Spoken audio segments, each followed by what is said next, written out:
Welcome to Pods and Pies. Our bogus sponsor is Summit Pizza. Summit Pizza. We don't have a real sponsor, so we have do pretend always sponsors. pizza. Sometimes it's Domino's, sometimes it's Little Caesars. We got some chicken bacon ranch. Anything you don't like on that? Love it all. Perfect. All right, man. That's Love good. it all. We got Adam Kessler with Academy Mortgage. Thanks for being here. You're welcome. Good to be here. So first question right out of the gate here. I need to hear your story about something to do with high school and a copier, like a copy machine. Oh, so you got dirt on me. That's good. That's a good one.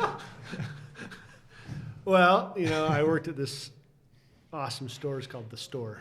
The Store. The Store. Where did you go to high school? In In Cottonwood Heights. yeah. Yeah. I know the For story. holiday. Yeah. Went to Hillcrest. And the store was great for some reason. So, I don't know how they do this, but they put 16-year-old boys in charge of, 15 16-year-old girls. Right? Yeah. So it's a recipe for disaster. So I worked there. I was a nighttime manager.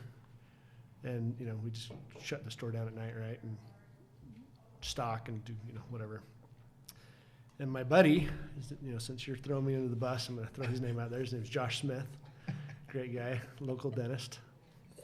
He was working the day shift on a Saturday, and I come in to relieve him, right? And we were good friends and still really good friends. And we're up in the break room, kind of like this room here, watching down over all the shoppers and the checkers and eating our dinner. And he says, dude, let's photocopy our butts and put them on the checkers check stands when they're not looking. 16-year-old kid. Yeah, exactly. I was like, giddy up. Yeah, let's do this. So, he's finishing his sandwich and he says, you first. I'm like, all right. So I jump up on the copy machine, hit copy. As I'm pushing off of the copy machine, the pressure from me pushing off shatters the glass. No. The spiders are right. And the owner of the store, great guy. At the time, his name was Steve. I think he's since sold it, but he was a scary guy for a 16-year-old, right? He was a pretty intense dude. And I immediately stand up. I'm like, oh, broke the copy machine. And Josh says, I can't believe you did that. It's the stupidest thing you've ever done. Like, what are you talking about? That was your idea. Yeah. So, I call one of the other managers. I'm like, hey, I think his name's Clayton. I said, hey, Clayton, I just broke this copy machine. What should I do? And he's like, go home. I'll smooth it over with Steve and Jeff. And, you go home and come back in the next day. What a good guy. Off, right? Yeah. Did that work out? Well, so they weren't there, right? So, Yeah. I go home, he covers my shift, and I come in the next day, and their office was, at the end of one of the aisles, and I turn the corner and walk down to his office, and he looks up and shuts his door. And I was like, oh, man. I go knock on the door, and he just looks at me and, waves me away. And, this goes on for like 3 or 4 weeks. I'm not on the schedule. I'm like, I'm fired. I'm so fired. So just not even on the schedule. I'm not on the schedule. And you don't even really know what's going on. So, You're I call them. I come in and nothing. Like 3 or 4 weeks goes by, and finally I get a call from Steve. He says, Adam, this is Steve. I said, hey, Steve. He says, I need to talk to you. Come to the office. So, I drive down to the store, go walk into the office, walk down this aisle. The whole way, he's sitting at the end of the office, at the end of the aisle, just staring at me walk down this, this grocery store aisle.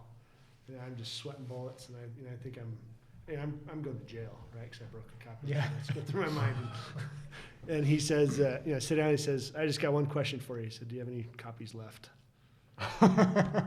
I was like, no, I don't have any copies left. Did you actually get some copies that come out before you Oh, yeah. broke it? Oh, yeah. Did you? I guess you were getting Yeah, off. yeah, no Yeah, copy. yeah. Yeah. But you didn't follow through. After you broke it, you guys didn't put them out. Like the original plan. Oh, no. We trashed those really quick. So how did he find out?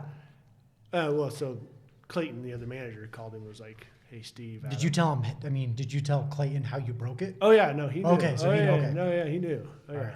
She was like, hey, man. And I was like, Steve, I'll replace it. I'll work for free, whatever. And looking back now, it was like the old copier that doesn't work, stuck up in a room that nobody uses, right? Yeah. So, probably worth nothing. But he's like, it's okay. I'm like, no, I'm not gonna take pay. And so I worked for like 6 months, no pay. Really? Pay back. Yeah, it's great. That's awesome. Dang. It was good. That's so funny. Okay. But if you're gonna copy your butt, don't put pressure on the copy machine. That's true. Cut it, yeah. So Hillcrest, when did you graduate? 97. 97. Yep. Met my wife. She was a 99 graduate. Went to Oh, really? high school with her. Yep. Heck yeah, dude. Didn't date. She was way too good for me. Did you know her in That's- high school, though? Yeah. I did. Okay. Yeah, we had a class together, and I got the same story. Yeah. My wife was 90, I was 95. She was Okay. 96 in the same high school. Didn't date. Yeah. And then after the LDS mission, we ended up, anyway, dating, and it was awesome. Yeah. Yeah, Same see, deal. Yeah. Right. I dated my wife in high school, though. The same thing. But see, you were a good Okay. guy. See, in high school, I was not a great guy. If I would have dated her, I think I would have ruined my shot. I don't know. I was a senior and she was a sophomore, so I had that A little advantage. I had that advantage. She didn't quite know better She yet. didn't know better She- yet. She's like, oh, senior, cool. Yeah, let's date. Now she's stuck with me. I got a great, here's a funny story. This is my top high school story. I don't know if I've shared this with you. So one night we just like, what are we gonna do? And we decide we have too many people in the car. We're in this like Ford Taurus, but there's it seats 5. There's like 7 dudes. And they're basketball players. You gotta play basketball. So we're not like small dudes. We're kind of big. We decided, well, one of you needs to go in the trunk because there's no way we're gonna be able to drive around with 7 guys. We'll just go wherever we're going. You get in the trunk. We'll go whatever. So we decide we drive around. And then I have this great idea. I'm like, dude, what would be really cool is if we pulled up to the stoplights, and then I pop the trunk and you jump out and you start running away, but then 2 of my dudes jump out and we grab you and then we pretend to beat you up and then we throw you back in the trunk and then we just take off through the light.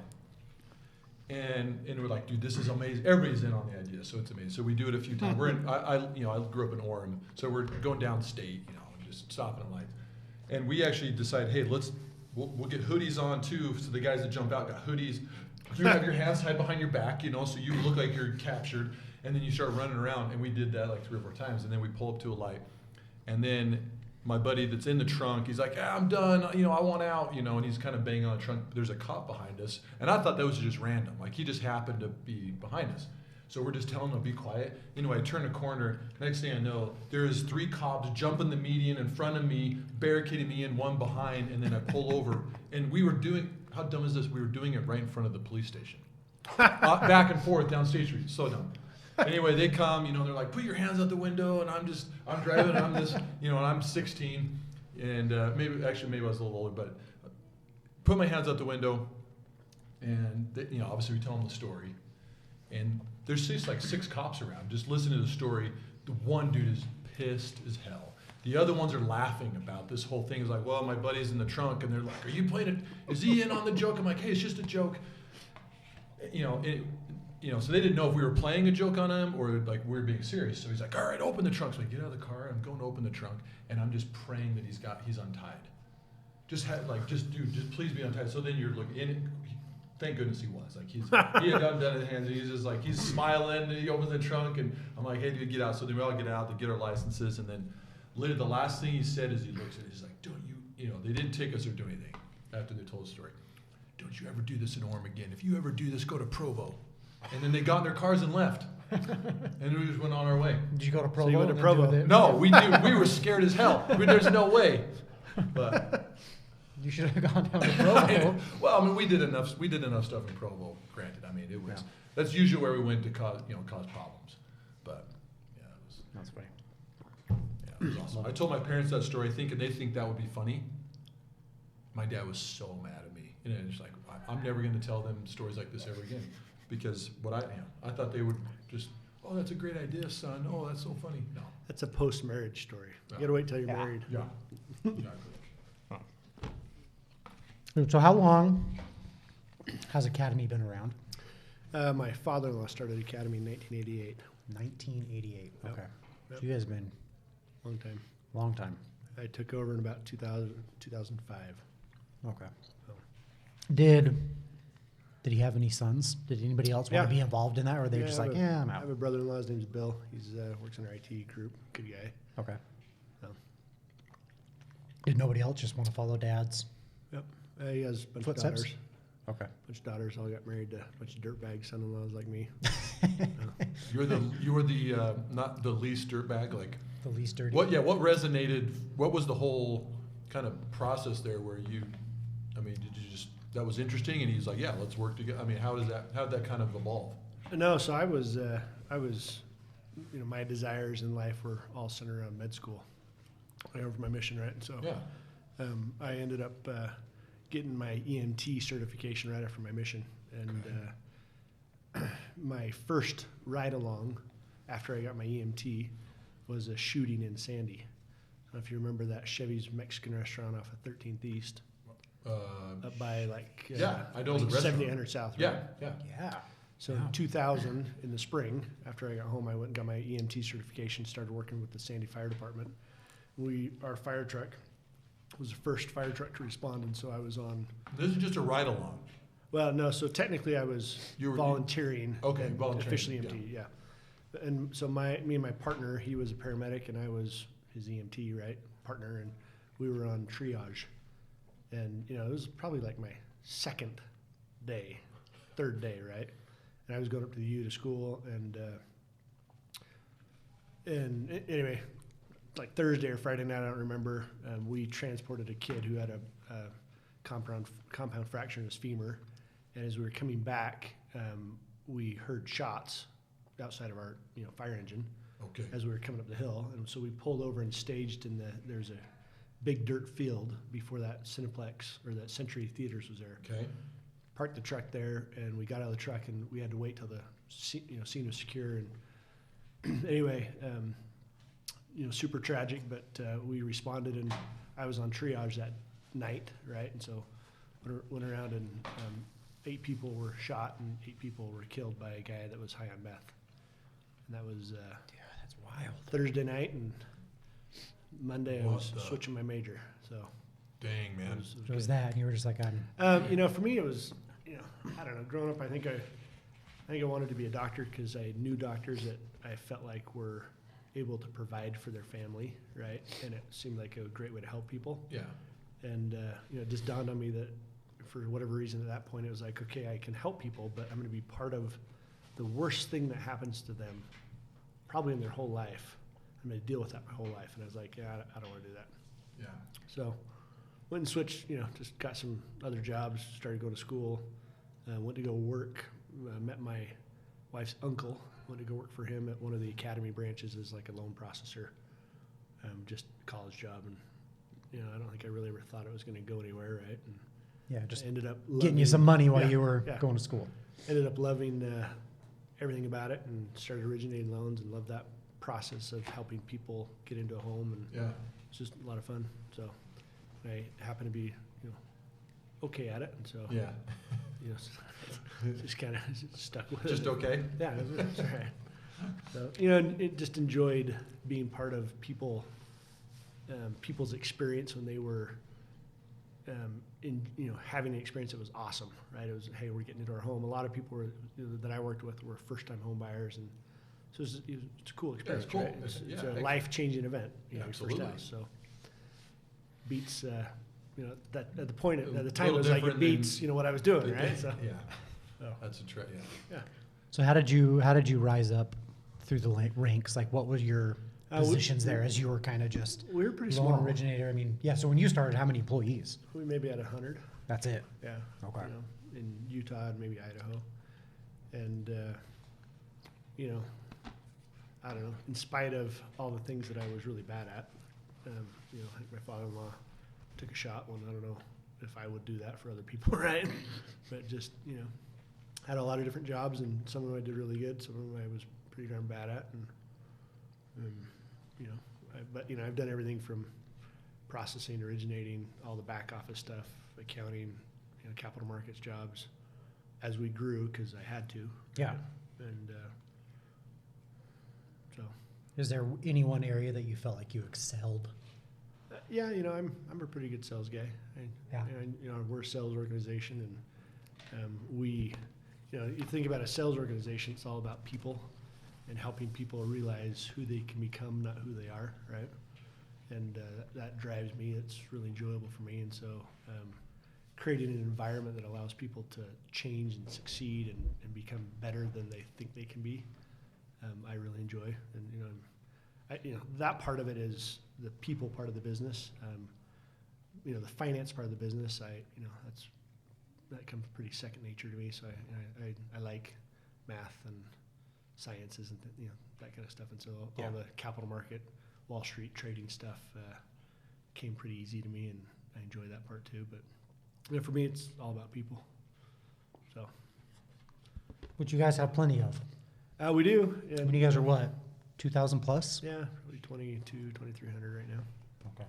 So, and they're That's awesome. for me. We do a great business. We offer a great product to people. But at the end of the day, what drives me is I really enjoy helping people change. Right? It doesn't really matter what their role is or what their job is, but being part of that process and that transition is a lot of fun for me. It's really rewarding. Right? Yeah. And I'm fortunate enough that we have a business that allows us to focus on that and still make money. Right. Right? So. That's cool. So right now, then, what's your, like, not necessarily your title, but what do you focus on weekly, daily? So I'm chairman of the board. So we have a gentleman, his name is James McPherson. He's our CEO, great guy. Which that was fairly recent, right? About a year ago, but Because that's where you were, CEO, Yeah. right? yeah, but I hired him probably 7 years ago with the intent of making him our CEO. Okay. So we've been working on it for a while. Yeah. And he's a great guy, brilliant, lot better at things that I don't do well. He's very good at, and so it was a really good compliment bringing him into a leadership role. But day to day, it's tough. Do you go to the office every day? Yeah, I do. Oh, yeah. Good. Yeah, for Okay. sure. No, I got to make sure my kids see me go to work. That's right. I don't see you go to the basement. No, I don't go to the basement. It just depends on the environment.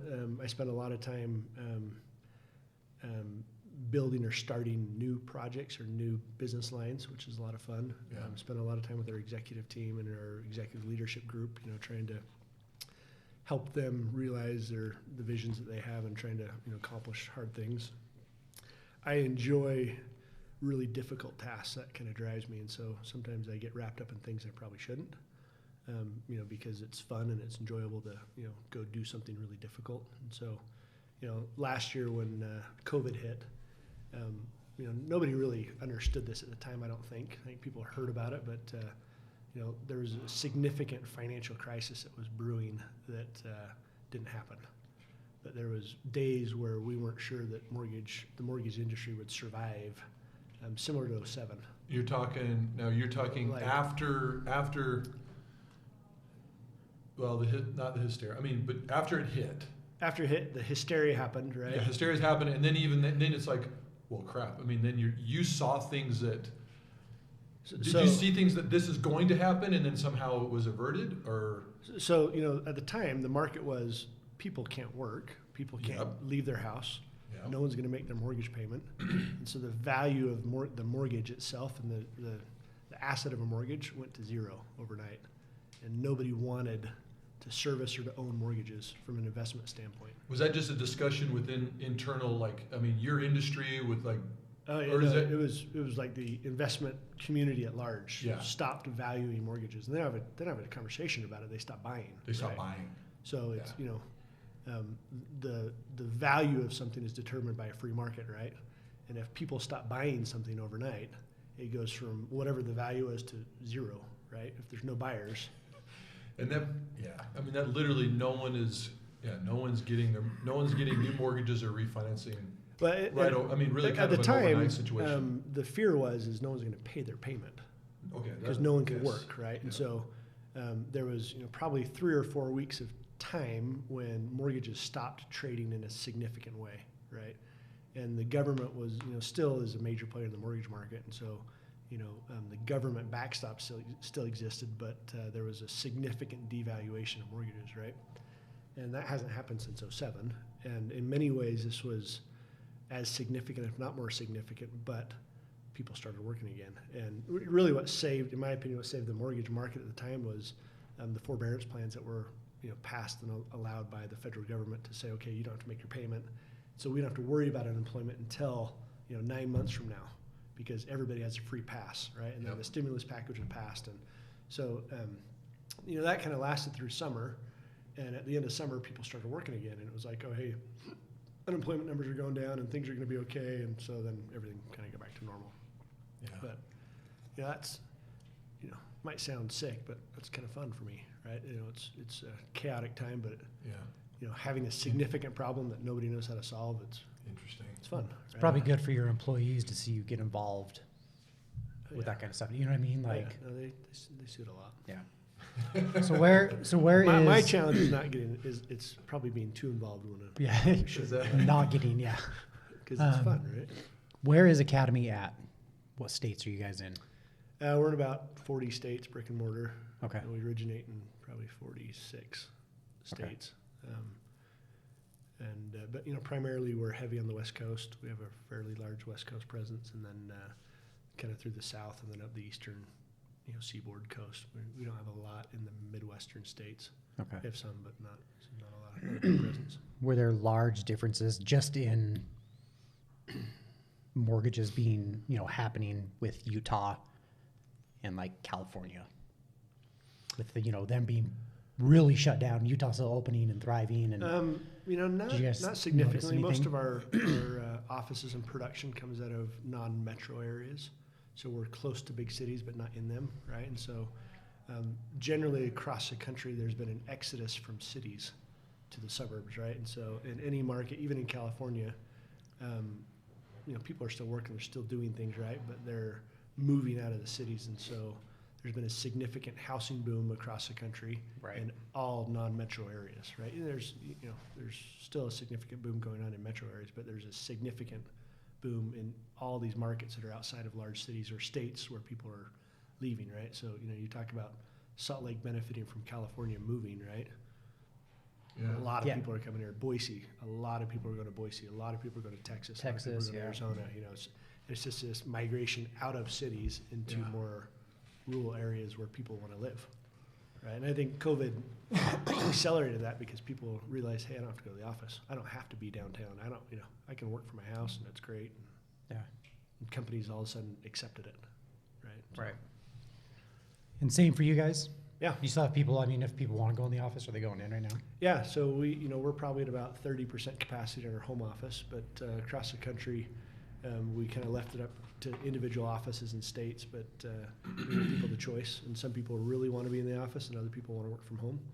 And we just said, hey, it's up to you guys as long as you can get your work done and be safe, right? If you want to come to the office, great. If you want to stay home and work from home, that's great too. It's up to you guys. We're probably at 30% capacity in our home office right now. Okay. And people rotate. A lot of people chose a alternating shift where they'd come in for 2 days a week and then work from home the rest of the time, and so Think you'll follow that trend even when this is done? Yeah, I don't think people want to come back to the office. You don't think they do? Really? I think in general people are, think about Well, not everybody. not everybody, but Yeah. a lot. Yeah. They figured out how to work from home. They can be with their kids more. They can go play more. Their schedules are a lot more flexible. Yeah. And so it's, why would I want to commute to the office, an hour a day or True. 2 hours a day? Yeah. I can spend that time at home and I can be more productive at home. And, we're seeing people working early in the morning, and, starting at, 4 o'clock in the morning or 5 in the morning, working till noon, taking Just to some get it breaks, done. Just get it done. Yeah. Then they got the rest And, of the day. we don't care. As long as, As long as they're they do happy their and job. they're getting their work done. Yeah. I love it if they're home, right? Yeah. They can be with their kids. They can go hiking, go skiing, it's great. So does that change your look on your office? Like, is Um, that something like, yeah, let's lease out 2 floors and we'll take the rest?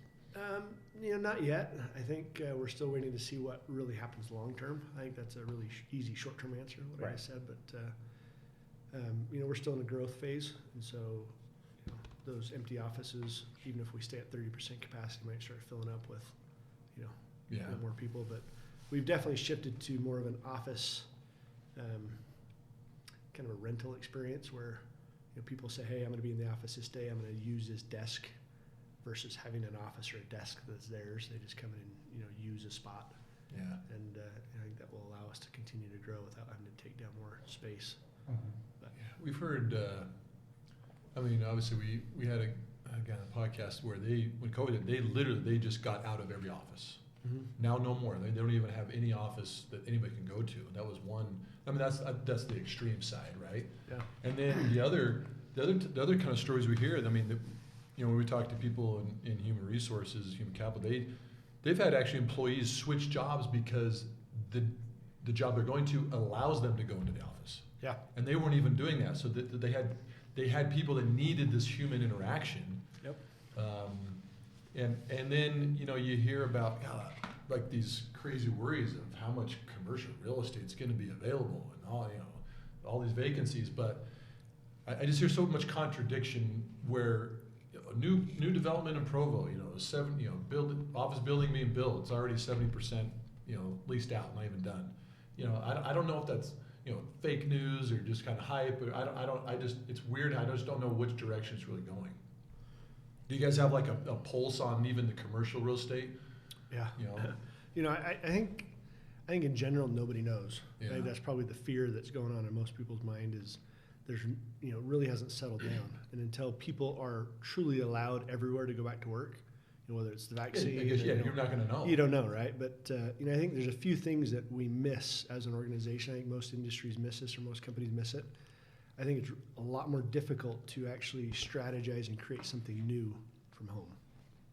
Really easy to maintain a business, to manage product, to manage customer service, all those things, but to really have groundbreaking new ideas, new things, new thoughts. Yes. As a team, it typically happens yeah. with a team in present.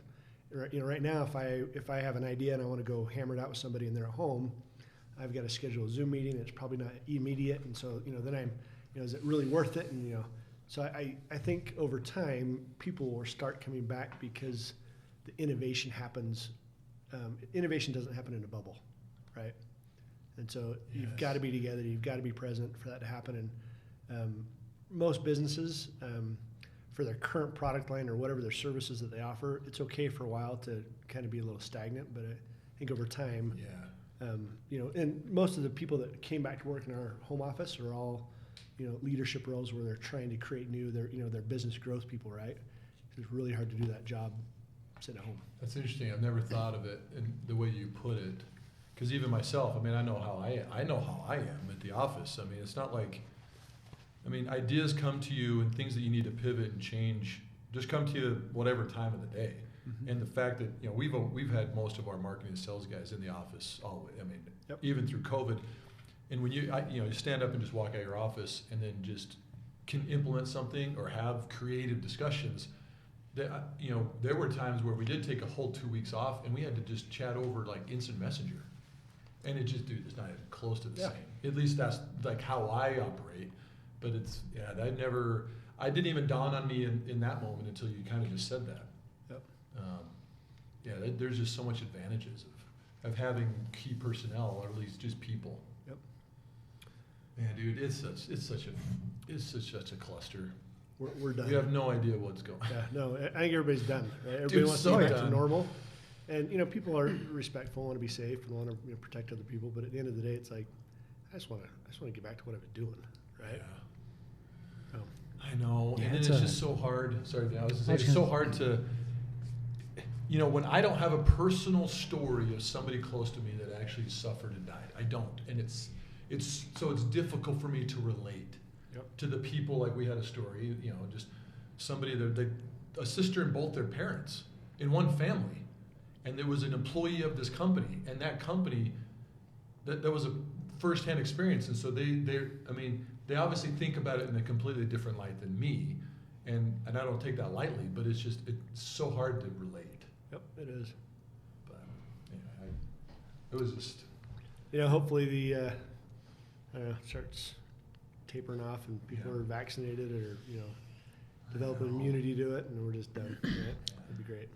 Speaking of that, Yep. have you guys had any conversations surrounding the vaccine and whether or not you will make employees get it to come to work? We won't make anybody do anything. Okay. Right. So, Which that's kind of been like the answer I think that we've It's most been had. interesting, But yeah. like there extreme on one was- side, huh, Reader? yeah, there was one that just said, "Hey, I think we're going to make everybody, if they want to come work in the office, they have to have." Yeah, Had it. I think there's a few things that will dictate who has to and who doesn't. I think, we do a fair amount of travel internationally as a company. Yeah. And, we're hearing rumors that that's going to be required over time to travel, right? And so, that'll probably make me get the vaccine, right? Yeah, that's- I've which had is- COVID already, so Yeah. I figure, I don't need the shot, but, Fauci tells me I still need it. So whatever. I think there'll be outside influences that make a lot of people say, I guess I'm going to get it, right? If you have to get a shot to go watch the Jazz play basketball, Yeah. people are going to get it, right? Yeah. They probably will. Probably will. Exactly. I mean- a part of you thinks like, no.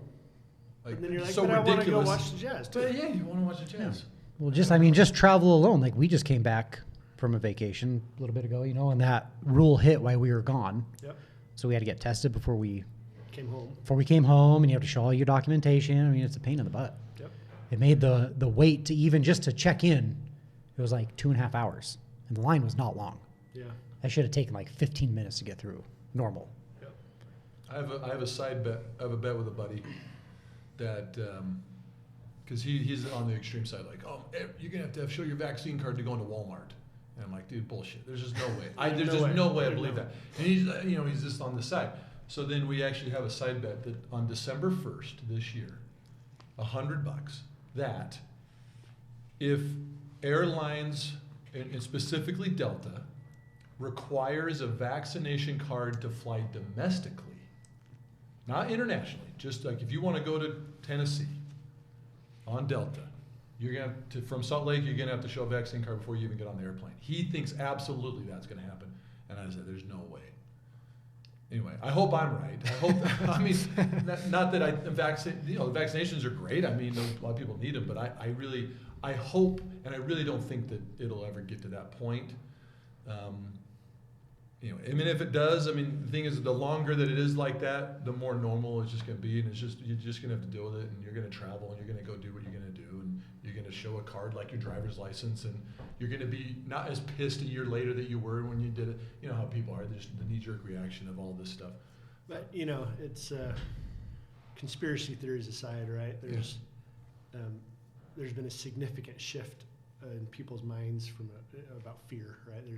Everyone's fearful about something that in the past we haven't been that fearful about, right? Mm-hmm. Even if the flu was a lot more deadly or a lot more contagious, 5 years ago, would we have required everybody to get a flu vaccine? Yeah. Probably not. Probably Yeah, Right. that's what I keep thinking about as a Yeah. flu. Like you don't have to be required to. I haven't got a flu shot in I'm not I don't even know how long. 15 years. But we travel out of the country a lot, and some countries make you have a flu shot before you come, Yeah. right? And that happened prior to COVID. So it's like, and back then it was like, all right, I gotta go get a flu shot to, go to Tanzania. Or other types of vaccines. Just making Yeah. sure your other vaccination card is Yeah. up to date. Yep. Right. Yep. So Yeah. I gotta believe that domestically that won't happen because enough people will be vaccinated. We end up with Yeah. herd immunity, and it doesn't matter. And then you're gonna have, the variant strains, and then, and these killer wasps coming from Australia. Dude, what was that? What the hell was that wasp called? Do you remember I that? think it was like a killer, yeah. No, like it was killer bee or killer No, it was like the killer something. No? Yeah, it was something crazy. Man, remember that hit? Remember the earthquake? Yeah. Yeah. Right when COVID hit? Yeah. Dude, we had wasps. No big deal. Earthquake, no big deal. COVID's still around. No big deal. No. Yeah. No big deal. We're ready to keep No big going. deal. No big deal. Yeah, exactly. Oh yeah, it's been it. So who do you have? Who's like your main VP of human capital, human resource? I don't know what the title you guys kind of use, but Yeah, her name's Abby. Abby Hawkins. Abby Hawkins. Yeah, she's fabulous. Yeah. Yeah. What? How big is that team? If you know, I mean, I don't know. okay, Probably 20 people. 20 people. Yeah. Yeah. Do you? What's your experience at your company with obviously the HR role in terms of involved in, obviously the biggest conversations of the company. Because you always hear about these HR, people in the HR role and the term seat at the table, and sometimes some companies that's an executive position, sometimes it's not, sometimes they feel they're not involved, and obviously you got 2,200 more than 2,000 employees, and you're helping to probably change lives more for your employees and your company maybe than like customers. Maybe that's an assumption, but anyway, that's a long question. Just kind of curious of your perspective on that, kind of that position and how it's been with you guys. I think there's two parts to your question, Yeah, right? yeah. There's the facilitating HR issues part of the business, right? Yeah. Uh-huh. Paperwork, onboarding, offboarding, legal issues, all pay, all that stuff. That's kind of the background of people issues, right? Or people departments within an organization. And in our organization, it's fairly automated, and it's not a huge group, right? But that's a really small part of what we believe HR is, right? Yeah. As I said earlier, we're a sales organization, right? And our people are our most important asset we have as an organization, right? So everything we do is about HR, right? It's not just a department, right? Yeah. The department of HR, they process, they help, they facilitate. Mostly the legal parts of HR, right? Whether it's benefits or payroll, all those things. But our organization is all about how do we increase the value of our human capital, right? For individuals, for the company, and that's top of mind at every discussion, right? Whether you're our head sales leader or our ops leader, or that's what we do, So. The facilitation of HR paperwork, I hope we never talk about, because that's not the fun part of HR, right? That's, in my opinion, that's what a lot of companies say. They don't have a seat at the table, right? Well, yeah, nobody wants to talk about the paperwork of HR, but everybody wants to talk about how do we make people happy, how do we help them grow, how do we help them culture. Yeah, culture. I mean, I think culture's overused a lot, but it's just who you are as an organization, and the people. Whether you like it or not, you are who you are, right? And a lot of times people try to say this is your culture, but your culture is who your people are, right? The values, the drive that they have, what they bring to the organization. It's kind of organic and changes whether you like it or not. Yeah. So. You guys had any in your years there, any major problems with the culture itself? No, I wouldn't say major problems. Early on in my career,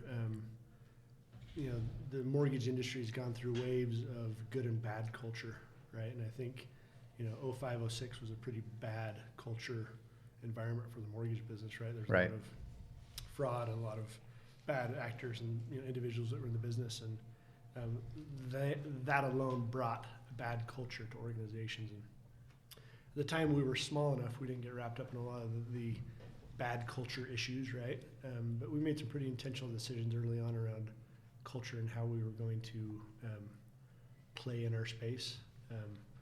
We stopped doing the traditional sales award booze cruise trips, right? That everybody was doing. We converted to service trips. So in probably 09, we made a big shift, and we said we're not doing cruises. We're not doing these party, trips. We're going to go put people to work. Yeah. And made a huge shift. And in my mind, I was interested because I'm like, I love going to these places, and we're going to make a huge difference in these villages and these places we're serving.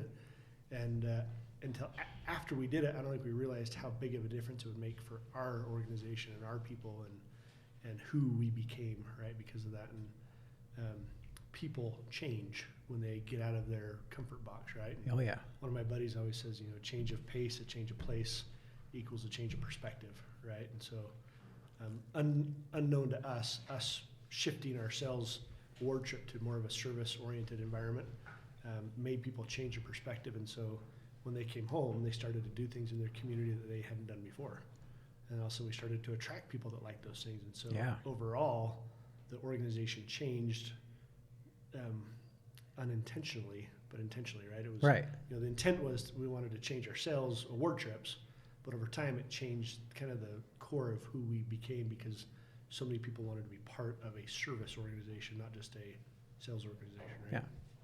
So does every employee have an opportunity to do that, or is this just your top sales performers? So we do both. So we have a sales award trip that's for our President's Club, which is kind of the top guys in the industry, top 1%ers in the country. They qualify for that by production numbers. And, those are probably the people that change the most because, they don't get to experience a lot of things like that, and they're tied to their desk a lot, right? They're really, really busy. And, but, it's probably been 5 or 6 years ago, we started to sponsor and take just anybody can go trips. And we would cover part of the cost, and they have to raise money or pay for, airline flights or whatever. So it was a affordable way for anybody to experience it. And that really made a huge difference. And we do contests where, anybody in the company can win to go on this trip or that trip by, their performance or whatever. But when we started doing employee trips where anybody can go, they have to cover a little bit of the cost, but we sponsor the majority of it. It's awesome. Yeah.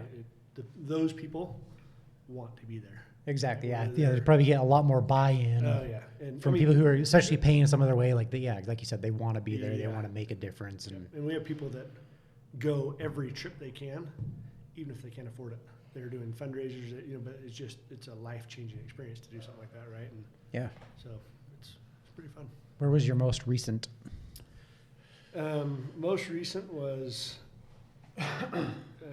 Ecuador. We went down to Ecuador. We started up in east of Quito, out in the Amazon jungle. We sponsored a village. Do you usually try to go on every one?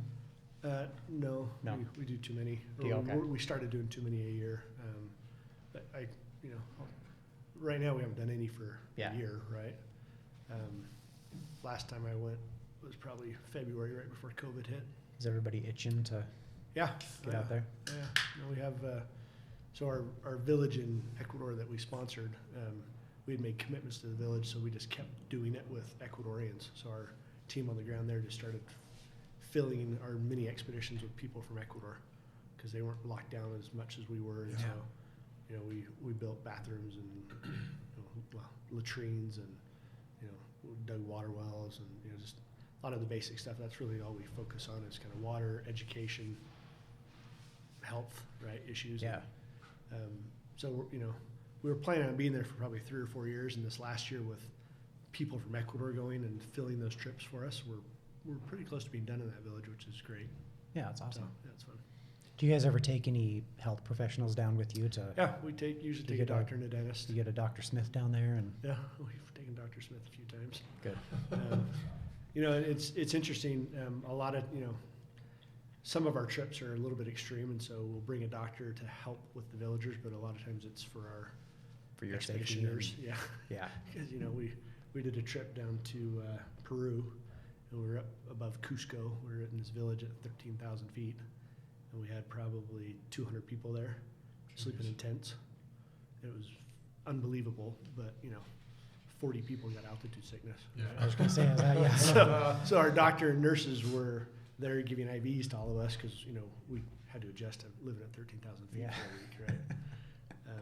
But they do a lot of good. It's interesting. A lot of these places you go, their doctor and dentist needs are pretty basic, right? It's I need to understand what it means to be healthy as a pregnant woman. And so the doctor will spend a lot of time teaching, proper health and hygiene when you're pregnant, right? And how to deliver a baby for the village doctor. The dentist isn't doing, fillings, they're just pulling teeth. Just right? pulling, right, yeah. I took my son to Guatemala with us on one of our first trips in 2009 or 10. And he was 9 at the time. And we pulled in 2 days. And none of us are dentists, but the dentist would teach us how to help him. Oh, yeah. We pulled like 550 teeth in like a 2-day period. What? And my son, 9 years old, is helping. He's pulling teeth, right? Okay. Really? And the issue is they are so miserable. Their teeth, it's not like, the teeth you and I have. They are rotted to the core and falling out anyway, but they're so tender and they have so much infection in their mouth, they can't eat, right? And so they're gumming, their tortillas and their beans, and it hurts them. Yeah. So, we had this one gal show up. She was, I think she said she was 20 years old. She had 4 teeth that were just beautiful, but just, infected and just gross behind the scenes, and no teeth anywhere else. And she sat down on Dr. Smith's chair and said, pull all my teeth. And I remember he turned to the interpreter because they speak Keichi. And he said, what did she say? He says, she wants you to pull all of her teeth. And he said, I can't pull your teeth. Let's see if we can solve them. She said, when are you coming back? And he said, well, I don't know, maybe 6 months, maybe not. Yeah. She said, pull them. I can't deal with it. If you're not coming back, I can't have, I want the teeth out now. So pull it all over teeth. So what do they do then from there? Is just they just gum their food and just... Food, yeah. They eat beans and tortillas, right? That was what the Guatemalans ate. But they have so little access to healthcare and dentistry and, just basics. It's like, do I care if I have teeth or do I care if my mouth Or do I want to eat? Yeah. Yeah. Well, okay. So I'm trying to play this out in my head. Yeah. Okay. You're there with your son, you're showing up, you're in a village. Obviously, this is an assumption. They've never really, they know their teeth hurt. They know their teeth are rotting. They know that it sucks, but they obviously don't pull their own teeth. So when you show up and then all of a sudden 500 teeth are pulled, is the village thinking what the hell's going on here? We all have to just agreeing to pull our teeth? Are they just all in? No, pull them. Once it's explained, hey, we're just going to pull your teeth. We're going to numb you up. Or is it you have to convince everybody, hey, this is the best thing for you to happen, and then they're fighting against it a little bit? Because when you just all of a sudden start pulling teeth, and never even considered that in their lives. Well, so a lot of these villages, this village in Guatemala was a 14-hour bus ride from Guatemala City. Yeah. Right, it's up in the Cloud Forest region. They have government doctors and dentists that will come to villages, 10 miles away that they have to walk to, and they will pull their teeth. But it's once every 2 or 3 years, or Okay, so it's not like they don't know that this is a thing that happens. No. Yeah. It's just extremely rare. Yep. They don't may not see a government doctor. Correct. Okay. Ever, right? Yeah. But then they pull out their cell phone and they're texting their buddies. Bull crap. Legit. That you see some disturbing stuff. You're like, dude, you're sleeping on the dirt floor and you've got a cell phone. I know what you're talking about. Yeah. Yeah, no, that's crazy. I see that in places I've visited, like Costa Rica or Mexico, whatever. It's everybody's got a cell phone, but you don't even know where you're sleeping tonight or whatever. Yeah. You got a cell phone. I guess I just didn't process that more very, very remote village. You're right, dude. Their teeth are that bad, but they're gonna pull out their cell phone. Yeah, but they want it. The first day you're there, when you show up to the dentist office, and we built in that city, we built a big water system, right? And so they were the women of the village in this specific place. It was called Sekekin. They were walking every day 5 miles to get clean water. And the year before we got there, I think 40 women died on the trail that were pregnant. They died from just falling down, being sick, whatever. But on the path back and forth from this water, right? Not healthy, drinking bad water, getting all that stuff, right? And so we helped them build a water well and water system for their village, which life changing, right? And the first day, all the men are working, right? So we've got 100 people there or whatever, working with all the villagers building this water system. So all the guys are gone. Well, all the women and the kids show up at the dentist's office, and they're lined up out the door, just as far as you can see, waiting, because they know this will help them, right? Yeah. Okay. Then at night, when everybody's done working, and the dentist is packing up, and we're all trying to go back and eat dinner and hang out and have fun, all the men come down and sit on the on the dirt wall outside, and they're just looking, and we'll be like, hey, you want to stop you? And they're like, no, and because they're scared to death of it. They're scared of the pain. And all the wives are razzing them for not, So then the last day, all the men get their teeth pulled. Well, the crap, they're leaving tomorrow. But scared to death. But what's crazy is none of them have access to real medicine. So you think, hey, I'm going to pull all the teeth of this woman, right? And she's got to be numbed up, so you give her a little bit of lidocaine, and you think hey, when she walks away, you got to give her some Percocet or something, or something heavy. They take a half of an Advil, and it wipes them out. Really? That's because they've never had that before. Yeah, and so it's That's in crazy. my mind, I'm like, oh, we're giving them as Advil? He's like, oh yeah, they're fine. They're fine. And they come in the next day and their gums are like healed over, no issues, and they're like, you sleep good? Oh yeah, I sleep great. that half Advil put me out. So, Yes. but my son, the reason I brought up that one, as a 9-year-old kid, blew him away. He had no, we showed up and all the villagers were laughing at him, not because they were making fun of him, but because they were so excited to see a blonde hair, blue-eyed kid that they had never seen, and they wanted to touch his hair, and they were giggling about it, right? And he came into me and he's like, Dad, he's crying, he's feeling like, he's feeling like they're picking on him, right? Yeah. And I'm like, buddy, they love you. You have no idea. They're so excited that we're here to help them. Just Yeah. But for a 9-year-old kid to have an experience like that, it just blows them away. Yeah. It changes their life path, and all of our employees go through a similar experience, right? A lot of our qualifiers will bring one of their children because they could bring a guest, right? So they'll bring a teenage child, and it just, it changes how you view the world. Especially if you live in a bubble, and your biggest challenge is my screen and my phone cracked today, right? Yep. It's just Yeah, absolutely. Yeah, that's a great experience. How old is he now? he's 18. 18. He's Okay. serving an LDS mission right now. Where's he at? He was assigned to Columbia. Okay, He's sitting not in there. Atlanta. He's sitting in Atlanta? Yep, he's hoping to go in the next month or so. Oh, cool. So How long has he been out? went out in October, Okay. end of September, Yeah. started in MTC. Awesome. It's terrible. Dude. As a dad, it breaks your heart. I got an 18-year-old Yeah, graduating I high bet. school in Uh-huh. June or May. Yeah. He says he wants to go. I think we're getting ready. It'll be interesting. It's great. Yeah. We love talking to him. We get to talk to him every Monday. Yeah. Don't you? But hold on. Don't you think that's kind of Hold on. like these? Just wait till your son leaves. I know. Just But saying. you remember Like- how we like- were, dude? I mean, I'm Yeah, telling if you look back at so- your mission and see like him, like he gets a call on FaceTime, like do you ever feel like it's a disservice? I first thought that. I was like, this is weird, right? And I'd be like, Yeah. don't call us. You don't have to call us, And it is more for us than it is for him. He calls us, and we have 4 other kids, and he will spend time with each of our kids, talking about what he's doing, what he's working on. And what in my mind, I'm like, well, if you're talking all the time to your family, you're going to be homesick, right? And he's like, I'm not homesick. I don't care. You guys, I'm having a great time. You guys are stuck at home, whatever you're doing, right? Yeah. That's good at it. Yeah, So- that's good. He actually said something, probably a month or so ago, it was around Christmas. He said, just you feeling any homesick? He's like, no. He said, Dad, I'm home healthy. I said, what do you mean? That's good. You're home healthy. He said, I'm good. I don't, I love you guys, but I don't want to be there. Yeah. So Wait till you get to Columbia.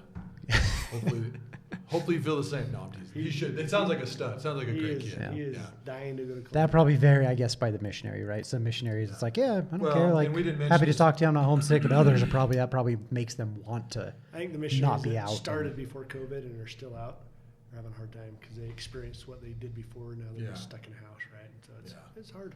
Yeah. It's not an easy time to, there's a lot of tough stuff out there, and being a missionary now during COVID, I think it's tough. Yeah. Well, and we didn't mention this. We mentioned a little off air, but we lived in Ecuador together, Yep. right? On our mission, same area. And I'm telling you, like when I tell people, like my first day experience, which really it didn't have like long lasting effect, but when I think back to it, it blows my mind.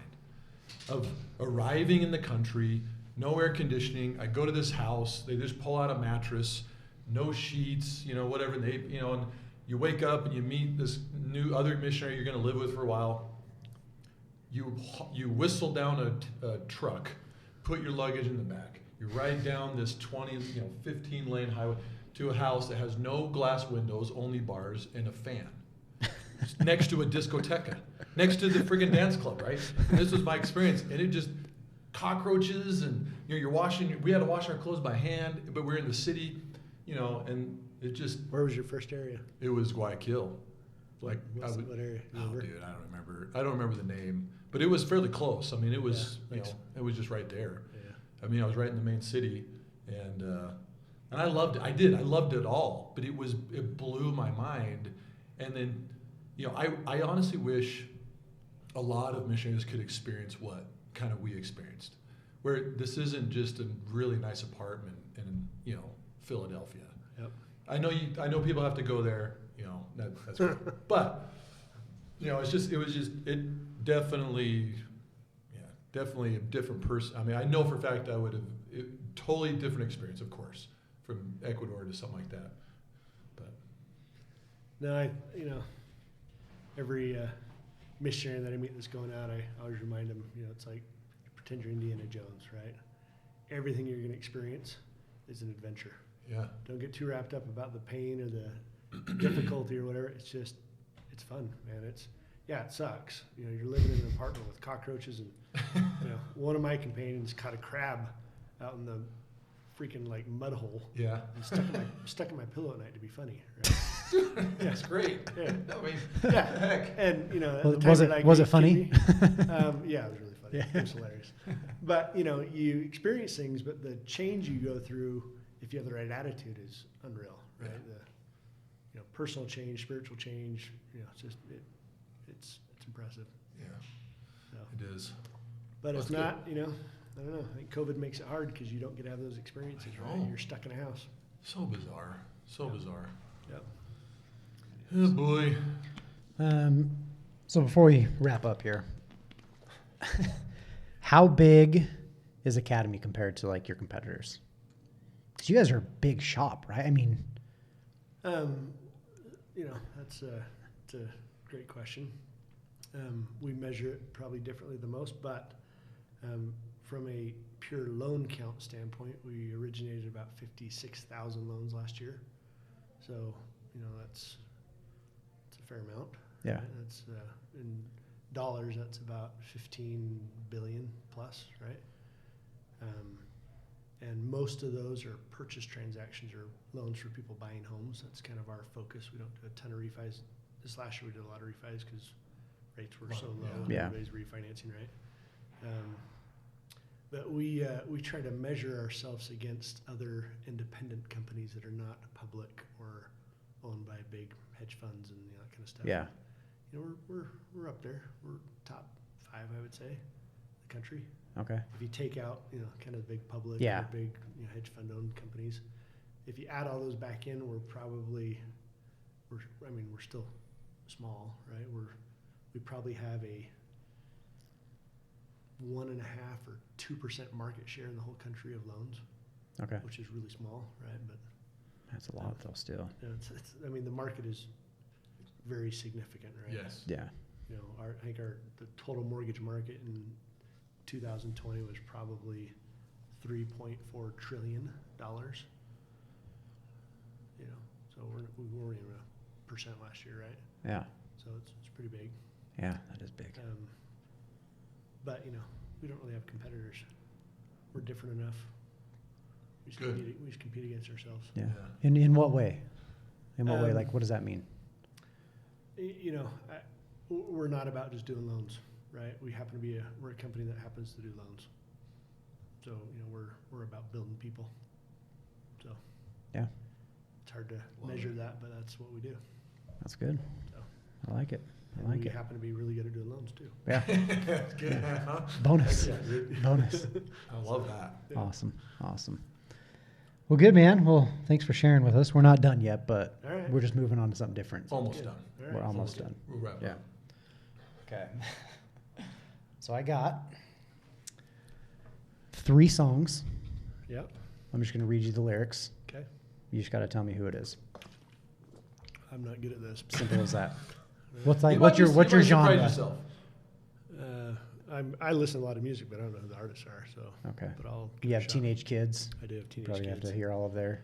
I have a teenage daughter that's pretty focused on music. So Yeah. Okay. Well, I went back. what- This is. Yeah, what is this? I got one that's like 80s, and then the other 2 are 90s. okay. All right. So we're just going back a little bit. Okay. All right. Number 1. Number 1. I know there's pain. Why do you lock yourself up in these chains? No one can change your life except for you. Don't ever let anyone step all over you. Just open your heart and your mind. It's really fair to feel this way inside. Whoa. Someday. You can't read it like that. That doesn't help. I mean, No, I know, that's the Whoa. point. So Whoa. the way you're reading, I know. Oh, Lock yourself up in these chains. I Yeah. know that lyric. Okay, here, I this know that this line. this is what you're gonna know right here. Someday, somebody's gonna make you want to turn around and say goodbye. Until then, baby, are you going to let them hold you down and make you cry?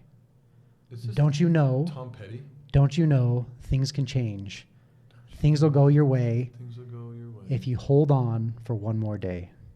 Can you One hold more on day. for one day? Hold on, Things will hold go on. your way. Yeah. Hold on for Turn one more around, day. make you cry. This is Yeah. this is I this have is no idea. there's a group. It's three girls. Hold on. Hold on, make you cry. Don't you know? Is this Yeah. your 80s one? You got to get me in the right year. This This is late this 80s. 1990. 1990. Okay, this is So this is Wilson sisters. Wilson Wilson Phillips. Phillips. Yeah, I would Hold have on. never. I would have never got that. Wilson sisters. That was close. Wilson Yeah, Phillips. no, that's, There were I'd give three you a point for girls. that. I don't know how I remember that. You know, I'm I think saying it was three. Maybe it was I two. didn't I don't know. know. the way you read it made me think it was like Alanis Morissette. Or, Yeah. Whoa. Whoa. Whoa. Okay. All right. That's in parentheses, so you know it's like the background singers. Okay. Yeah. You can't. Yeah. You I'd can't. give it all to you. You're reading the Okay. background. All right, this is I this might is the go 80s. 3. You might get this one. Actually, there's another one. I think you might actually get both of these. Okay. Okay. On the floors of Tokyo or down in London town to go. With the record selection and the mirror's reflection, I'm a dancin' with myself. When there's no one else in sight, in the crowded lonely night, will I wait for so long for my love vibration, and I'm dancing with myself. Oh, I'm dancing with myself. This is like Billy Idol or. There you go. Yep. Idiot. Dude, There that we was go. good. There we go. Holy See? crap, that was. I knew. I pulled that out. Yeah. Dude, nonchalant. That was good. Yeah. Okay. There you go. Dancing with myself, Billy Idol. How's that? Dancing Sing with it. myself. Not many guys dance with themselves, right? Dancing with myself. Oh, dancing Yep. with myself. Okay, yeah, Yep. yeah, okay, I get it. All right. All right, That's- last one. That was 80s. That was a miracle. That's the 80s. I had to take the two first lines out of this one, 'Cause just you- because it gives it away right there. But it'll come back in. This is You'll get it. 90s. You're back in the 90s. I think we're back in the 90s. Yeah, Is this like 90s like I think pop or 1990. 90s grunge? This is probably pop. Okay. All right. I think they were bigger in the 80s. Okay. When you cool. yeah. This is late 80s. Okay. Okay. All right. I'm heading down the Atlanta highway, looking for the love getaway. Oh, Headed for the love getaway. Oh, Love it's, getaway. Love Shack. I got me a car. It's as big as a whale. Yeah. Yeah, yeah. It's, You know the group? Baby. no. Love Shack, baby. I know the song, but not Yeah, this is, okay. This is Don't. Hold on. This is, this was not like, they weren't like huge for a very long time. no. I don't. They had probably a few Yeah, songs. Maybe a few a couple hits. hits. Few hits. Yeah. Um, The only thing I remember about that video, she had like, didn't she have big hair? yes. What was the band? B-52s. B-52s. Oh my god. You know, this reminds me of sitting on my couch with my wife when we were first married, watching Beavis and Butthead on MTV. Beavis and Butthead. That was the very first CD that I owned. Was a Beavis and Butthead CD that had like it was like a compilation of Of artists. music, yeah. Yeah. Nobody remembers that show started as a reviewer of music videos. Yeah. Beavis and Butthead, the show was they'd sit there and review music videos. Really? Yeah. They were the hilarious. cartoon dudes just They were the cartoon dudes making making fun of comments videos. They would about. sit on the couch and then Oh, the video would yeah. play and then they would talk in And the you'd background. watch the and- video and they'd talk in the background. Yeah. Yeah. That's Beavis and awesome. Butthead. That's funny. We Okay. should revive something like that. There was a, there's also an old, like thing. You remember these like shadow people watching sci-fi movies? Yeah, they did. Yeah, and it was like one was a robot, one was a Oh, thing, yeah, and then yeah. they would just talk about, and then they would ad lib over the Yeah. Yeah. over the They dialogue. did and make- revive it. Huh? They did. They revived that? Yeah, it's on Netflix, I think. Oh my gosh, I think that It's different than the original, but they brought it back. It was like some weird name like Science There's Fiction nothing 3000, new. Science Fiction 2000. Nothing's new. Everybody's just Yeah. redoing stuff. Yeah. Yeah. All right. Go COVID. It's all COVID. It's all COVID. Okay, so this last part, I have a bunch of would you rather questions, All right. and the only rule is you just have to answer. All right. Okay, we have one that we always Yes. ask. Here it is. Tiger Woods takes his driver, and he swings as hard as he can right to your shin. You're just looking right at him, dude. Just cracks one off right at your shin. Barry Bonds takes a bat, his home run swing, swings as hard as he can right to the middle of your back. What do you pick? Would you rather take the Tiger Woods driver to the shin, Barry Bonds, home run swing right to the middle of Probably the back. Barry Bonds. I've already broke my back once. It wasn't that bad. Yes, that's what I'm talking about. There you go. You're like a 20%. I need my shin. You know? No, yeah. We're I we're can't both walk on back my guys, shin. but It's like 80-20, 80 shin, 20 back. Granted, it's always the comment of, well, you could get paralyzed. Well, yes, I understand that's a possibility, but I really think I'm going to take that back over the shin. Yeah. yep. Okay. Yeah. That's a good one. All right. Would you rather have a mustache, like a full like Tom Selleck mustache, or a mullet for a year? Both. I do both. At the same time. Oh yeah. Yeah. I just cut my mullet. Did you? Yeah, my wife made me. Would she make you shave? Like, have you ever done a mustache and she just hates it? Yeah, but she's okay with it. Yeah. I try to do one like every Thanksgiving to my wife. It always happens to be around Thanksgiving. Yeah, I I have think pictures and she stuff, and she hates She it. prefer a mullet. I don't think she. Yeah. I think Yeah. that I get no Mustache. action with mustaches. Mullets are they're cool again. kind of hot. Yeah. I think the girl's like, well, Yeah. yeah. No action with mustache. Zero. Zero. Yep. Would you rather clog the toilet on a first date or the first date on your job? First day of your job. Your job? Down. You can hide it. Yeah, but what do you mean? Like you just clog in the bathroom and you leave, or is this like at her apartment or something? Yeah, I would say. It's She something finds- something she like finds out she about finds. She like, yeah, you there's clog in, she somebody's goes in right everybody's after yeah, either they're gonna find out about it at your job or your date she- date is gonna be like Yeah, I can our get, first date wasn't great. I can get a new job real easy. You know? I mean, you did photocopy your ass and you still Yeah. had a job, so you'd probably be You fine. can bounce around. Yeah, you'd be good. Yeah. All right. Would you rather walk in on your parents having relations or have them walk in on you? Relations. Hold on. Your parents walk in with you, with your wife, or you walk in on your parents. Yes. Like, what age are you? Like, how old are you? Like Right now. Well, no, I mean, is this like you're 21, newly married, or like you're 45? Oh, right now. Just right now, in Right life, now. right now. In life right now. I'd probably rather have them walk in on me. I think so too. Yes. Yeah, absolutely. Yeah. Put it. Yeah. Right now. Yeah. Yes. Okay. Even when I was 20. I guess it's probably the same answer no matter what. I just don't- Disregard the qualifying Yeah. question. Okay. Would you rather be able to travel everywhere for free or eat everywhere for free? I'd probably say travel. I think I'd go travel. Food's cheap. Yeah. Food is so good though. It is. But yeah, I would take But travel. you travel Yeah, to but- eat, Yeah, right? exactly. Exactly. Yeah. You do travel to eat. So you do. Yeah. Exactly right. Yeah. Okay. Would you rather have your name tattooed on your forehead or have no front teeth? It's good. Probably my name on my forehead. Whoa. I've seen the effects of no teeth. Yeah, I was gonna say you've. But dude, tortillas pulled and beans, teeth. dude, you're fine. Yeah, I know, but that's rough. Then you gotta tell like, yeah, this is my name. Yeah, This is my yeah name. this is my name. Yeah. You can make up a good story about that. Yeah, I got drunk. Yeah. All right. Would you rather live in a world where you dance instead of walk or sing instead of talk? Dance instead of walk. So you walk. You get out of the car. You're going into the store. You have to dance your way all I around. would probably say Yes, dance. but this is just you. Not Just every- me. Sorry. Oh, I'm gonna take that world back. I'm gonna say just you, not everybody else. So you get out of your car and you're boogieing into the store. That'd be me. I'd rather. So boogie. no singing. No singing. Like when you go in to check, I'm any not a conversation, do you just bust I'm it not out? a great singer. So Yeah. I'd rather spare people the pain. Yeah. And I'm a terrible dancer too. But at least, I was gonna say at least they can look I'm away, neither. So right? They can look away. Yeah, It's you'd hard be to like plug the your ears. all-time meme dude. Like Yeah. people just trying to video it all the Yeah, time. you just dance. You'd be famous. would you rather have the arms of a baby or the neck of a giraffe? I would probably say, Yeah, dude, hold on. Again, this is what you're dealing with. yeah. I'd probably say neck of a giraffe. There you go. Right. You kind of have to visualize. Yeah, it. But dude, yeah. then how are you gonna drive? You get a sunroof, big old sunroof, man. In January? Yeah. Goggles? I don't wear a coat ever. All right. Yeah, you I have mean, to if you have customize arms cars. of a baby, how do you hug your kids and your wife? Like maybe you just. You just can't feel it. It's like hey, good night. So you've had We had a speaker that just came up to our summit. We have like a mini TEDx thing. His name's Nick. I forget his last name. He's down down in Australia.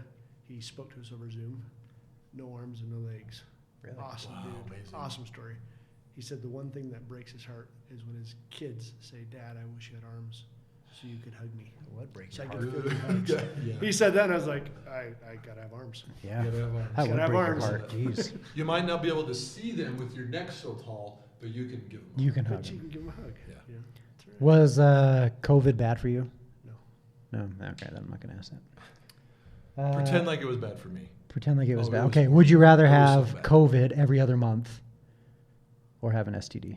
COVID every other month. Well, which STD? Just like the worst one? Take your pick. I guess I I don't don't even know. I I've was never gonna say, had I- Because one. I don't know. even I don't. what I mean, the if COVID long-term was really effects are. bad, you know what I mean? It's like I don't know. That's That a suck tough one. every other month. You're I'll just. take an STD. Just cause. Just because you never had one.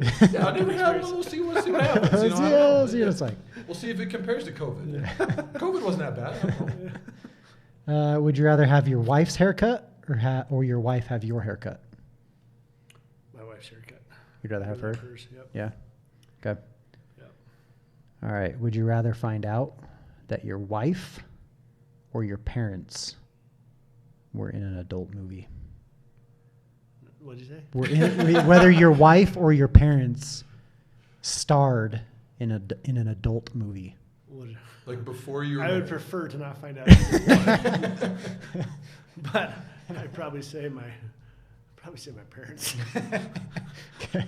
Yeah, that's probably. Yeah. I think that's a good. Yeah. Would you rather be That's a half? cool story. Yeah. Hey, Well, depending on who you're talking Did you know? did you know my Like a conversation two starter. truths and a lie? Yeah. Did you know? Did you know? You'd win every time. I know. Every time. Would you rather be half your height or double your weight? Half my height.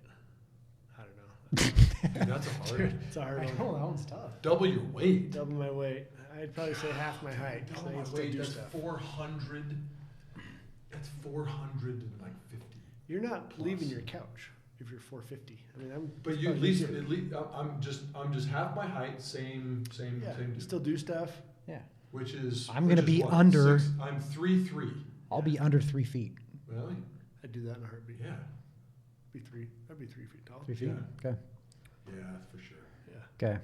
You know, you can still do Still a lot ride of a stuff. bike. Still, Yeah. Still ski. still ski. You just in miniature world. Yeah. Yeah. You're just in miniature world. Okay. Last one. Starting right now at this point of time. Yep. Would you rather you have to be breastfed for 1 meal a day from your mom for the rest of your life, or all of your kids starting right now, every kid had to be breastfed for 1 meal a day for the rest of their life? My kids, hands down. That was easy. That was quick. Bam, bam, bam. There's not even thinking. Yeah, just- that's not hard at all. Okay, what about going back? Does that answer change? No. No. You're just still, Yeah. okay. All right, man. That's good. They're tougher than I am. They can deal with that. I couldn't deal with that. I couldn't do it. Awesome. Okay. That's it, man. Thanks, man. Thank Yeah. you. This is Thanks for good. having me. It was Yeah. fun. Appreciate it. Yeah. Awesome. Cool.